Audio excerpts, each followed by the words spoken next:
Hey everyone, this is Chris with Holy Ship Cruising and your cruising news. Today is December the 10th, 2020. So yesterday we reported that there was a positive COVID test on the Quantum of the Seas.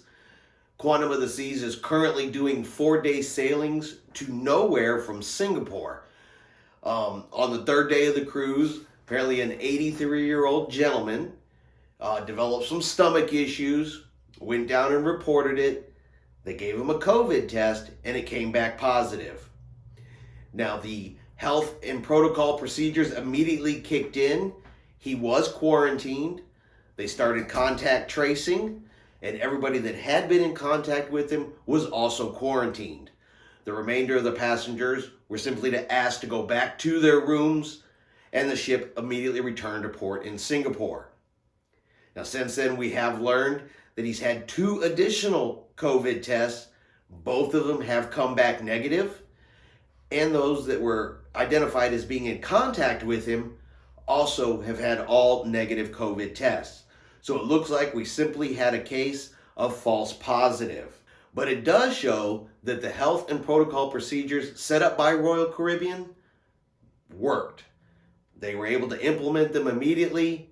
Everybody was quarantined that needed to be, and they were able to get to a resolution without anything spreading around the ship, had it been a real case.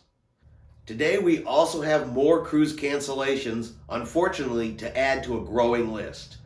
Cunard has gone ahead and canceled all cruises for the Queen Mary 2 up until May 28th, and the Queen Elizabeth is canceled until June the 4th.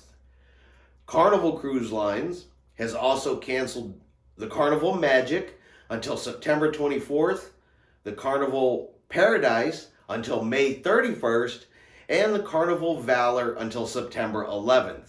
Now with Carnival, those 3 ships are going to be going into dry dock, so they're going to be getting upgrades, maintenance, before they return to service and resume sailing. And finally, Virgin Cruise Lines. They are delaying their inaugural cruise of the Scarlet Lady. They've pushed that back till May. This is the one cruise line that is yet to even take their inaugural cruise. And their brand new ship, the Valiant Lady, she's not going to go into service until November 14th of 2021. Well, that is the cruise news for today.